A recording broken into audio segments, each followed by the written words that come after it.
Y continuamos, bueno, dentro del estudio que yo estoy formando, es el capítulo 2 y le llamé La percepción de la luz según las naciones, porque el capítulo anterior lo titulé un enviado a las naciones para llevar la luz de Hashem, y ahora es cómo perciben las naciones esa luz. Y encontramos en nuestro texto la siguiente redacción: dice: ante los sucesos ocurridos durante la exposición del mensaje de redención dentro de las comunidades judías en Chipre y Antioquía de Pisidia, narrados en el libro de Hechos capítulo 13, toca el turno de analizar el capítulo 14 de este mismo libro. Hechos 14 del 1 al 7 registra la continuidad en el trabajo de Saúl y Barnabá, llevando así el mensaje de la manifestación del Mashiach. Ese era el mensaje, que se había manifestado el Mashiach a Israel, quienes eran los que estaban esperando al ungido de Hashem. De Nazaret a la comunidad judía establecida en Iconio, ahora se trasladan a otra ciudad. Por otro lado, en Hechos 14 del 8 al 23 presenta la reacción a una señal hecha por mano de Saúl en la ciudad de Listra ante un auditorio totalmente gentil. La idea principal que surge en la mente de los habitantes de Listra como explicación a la restauración del paralítico de nacimiento es: dioses bajo la semejanza de hombres han descendido a nosotros. Este razonamiento de dioses que se hacen hombres o semejantes a hombres ocupa el tema principal de este estudio, puesto que es una idea que ha trascendido a través de los siglos gracias a la doctrina cristiana de un Mesías divino. El Dios hecho carne de la religión cristiana tiene sus bases no en Israel ni en el pensamiento hebreo, sino en las ideas de pueblos idólatras adoradores de Zeus, como es evidente en esta sección del capítulo 14, del 8 al 23. También es una decepción, en mi opinión, la manipulación del idioma griego, en el cual encontramos los registros de las enseñanzas de Saúl, donde según los expositores de esta distorsión encuentran el fundamento para enseñar que Jesús es Dios hecho carne. Así que nos vemos en la necesidad de abordar textos tales como Filipenses, en su sección del capítulo 2 del 5 al 11, y Colosenses, capítulo 1 del versículo 15 al 23, por medio de los cuales aseguran que Saúl, Azalías, el emisario, fue el precursor de tal enseñanza y del cristianismo en general. Esta es la introducción. Vamos a ver estas dos secciones principalmente. Hay una tercera sección, pero esa no la voy a considerar hoy. Ellos continúan en su anuncio en la sinagoga, comenzando el capítulo 14, pero también cuando se mueven a la ciudad de Listra ocurren estos acontecimientos. Y al emisario Saúl siempre le han adjudicado que él es el que ha formado el cristianismo como tal. Todos dicen que Pablo, el apóstol Pablo, es quien dio origen al cristianismo, en gran manera, y que es él el que a través de sus cartas, y como ejemplos todos los grupos cristianos van a citar Filipenses y Colosenses para demostrarte a ti que Jesús es Dios, que Jesús, el cristianismo, es Dios hecho carne. Dicen que Pablo enseñó eso. Y bueno, vamos a abordar las dos secciones. Continuando en el texto, dice: los Shalachim llegan a Iconio, del 14 del 1 al 7. Y los puntos que yo voy a abordar son los siguientes. Son los emisarios. Un Shalías es un emisario. Se traduce al griego como apóstol. El apóstol también es alguien que es enviado. El punto 1 dice: entran juntos en la sinagoga comunicando el mensaje a judíos y griegos. Eso es lo que dice la traducción en español, Reina Valera. Ellos continúan hablando al pueblo de Israel el mensaje de la manifestación del Mashiach, el que tanto habían estado esperando.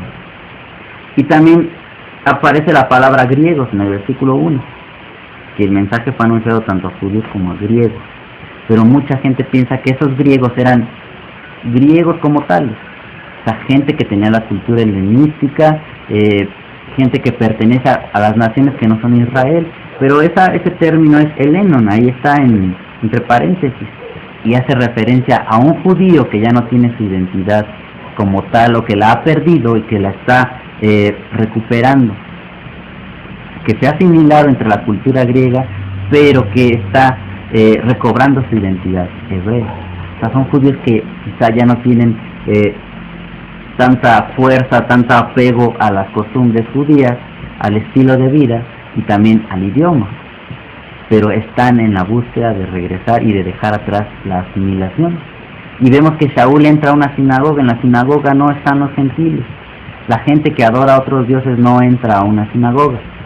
Solamente el que conoce al Dios de Israel, al Elohim de Israel. El punto siguiente dice: judíos que no aceptaban la exposición de Shaul instan a los gentiles a expulsarles de la ciudad. Y como vimos en los casos anteriores, también había parte del pueblo de Israel que no aceptaban que ese fuera el Masías. Decían: ese no es el Masías, ese no es el hijo de David, nada de que se murió y nada de que resucitó, para nosotros no sirve tu exposición. Y lo rechazaban rotundamente. Pero como veían que también parte del pueblo le aceptaba el mensaje, ellos instaban a los gentiles, a los que sí son los gobernantes de las naciones, para que pudieran expulsar con la autoridad que tenían los pueblos y perseguir a Shaul y si se pudiera, hasta matarlo. Eso es lo que provocaron en ese tiempo, en la redacción de este capítulo, ese grupo de judíos, que dijeron: ese no es el Mesías, ese no es el Masías que nosotros esperábamos. El punto siguiente dice: la labor de los Shaliachim se extiende por largo tiempo, siendo confirmadas sus palabras con señales milagrosas. Y esa es una característica que, como alumnos del Masías que hizo tantas señales, también les acompañaba el poder, la autoridad del Masías, como evidencia, porque si había Yehudim que decían: no es auténtico tu mensaje, finalmente estaban las pruebas, y que vemos que a lo largo de la vida de Rabí Yehoshua tampoco eso fue suficiente. Vemos como, a pesar de hacer las señales tan evidentes, decían: tú vienes de Satán, tu poder es del diablo. ¿Por qué? Porque ellos decididamente decían: tú no eres el Masías, no te reconocemos. Y obviamente si las señales persiguen o acompañan a sus alumnos, de la misma manera filtran esta información o esta verdad, esta realidad, y deciden decir: no, aunque tenga señales milagrosas, nosotros rechazamos tu mensaje. Aunque tú lo quieras confirmar a través de esas maravillas, nosotros lo rechazamos. Como consecuencia, dice, la ciudad se divide, unos a favor de los Yehudim, de los judíos que no creyeron, y otros a favor de los emisarios. Y yo recordaba cuando Yehoshua exponía que a causa de él habría división, y aquí se ve muy claro que la exposición de su mensaje, de su vida, de lo que él manifestó aquí en la tierra, iba a causar división, obviamente, en cuanto a las personas que no le aceptaron, porque es un mensaje que confronta, es un mensaje que te lleva a estar o en un lado o en el otro. No puedes estar a medios términos, o estás con él o te opones totalmente a él. Y eso es lo que se está mostrando evidentemente aquí. Se separan. Deciden los Yehudim, no dice que dejan de ser judíos por no creer en Jesús. Ese es otro gran error que siempre dice: ellos no son salvos, ellos están mal, el pueblo de Dios somos nosotros porque sí creemos en el Mashiach. Ellos no decían que los Yehudim que no creían dejaban de ser Yehudim. Seguían siendo Yehudim, pero no aceptaban al Mashiach, cosa muy diferente.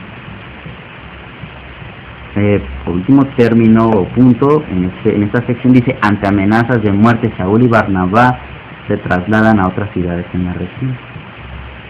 Finalmente, ante las amenazas de muerte, porque ya habían solicitado a las autoridades gentiles que los expulsasen, y si era posible hasta matarlos. Ante esas amenazas, ellos salen y se trasladan a otra ciudad. ¿Quién de nosotros estaríamos dispuestos a enfrentar la vida así? Cuando nosotros vemos que hay personas que dicen que anuncian el mensaje del Mashiach de Israel, es porque quieren que los traigan aquí, que les den dinero, que les paguen por enseñar, que los traigan en avión, que les alquilen un hotel, que les den todos los lujos y comodidades.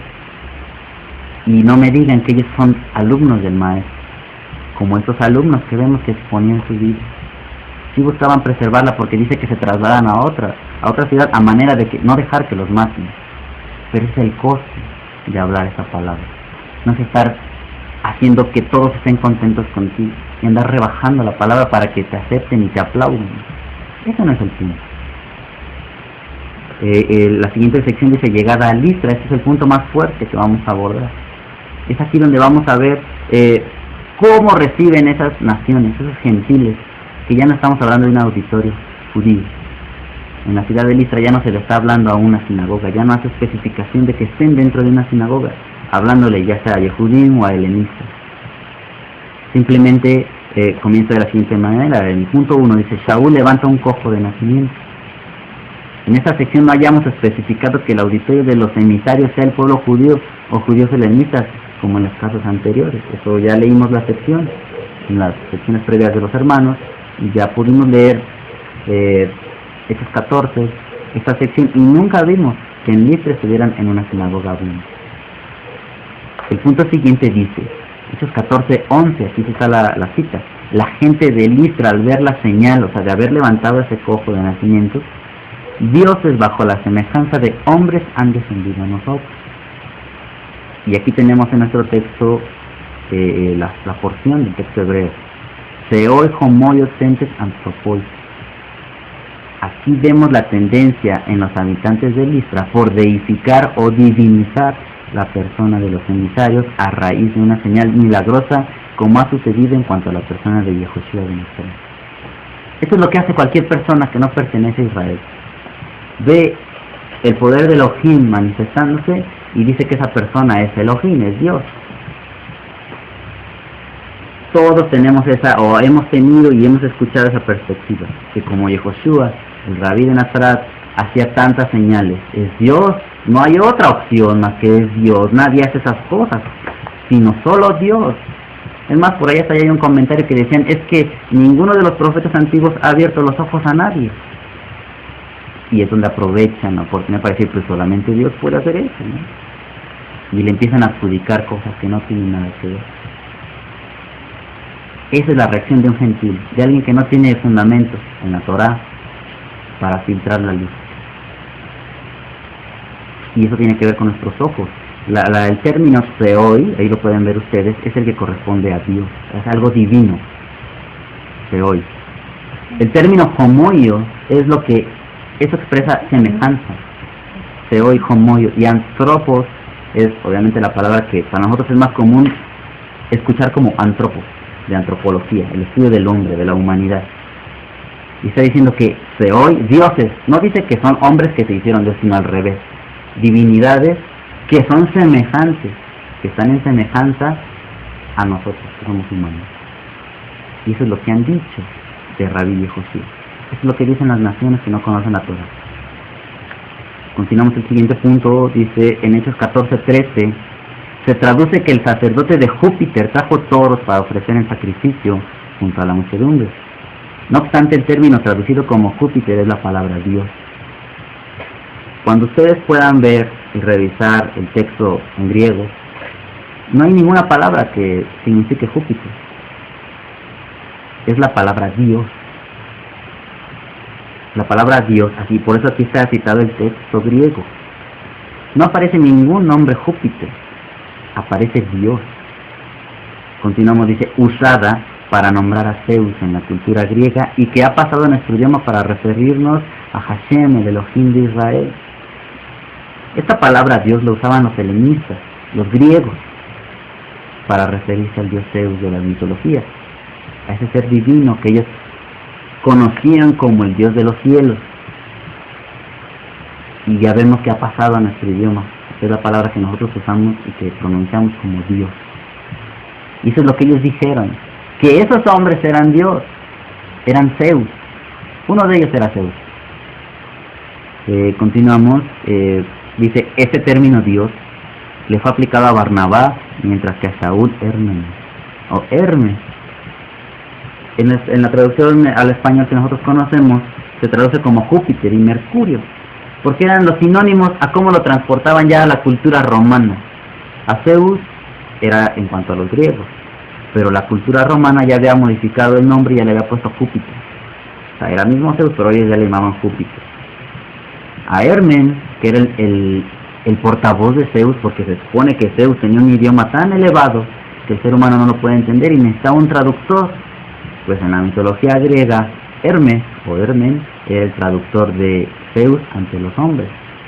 Y eso es lo que vieron que hacía Pablo ante ellos. Si Barnabás les hablaba en hebreo, era una lengua que ellos no podían entender.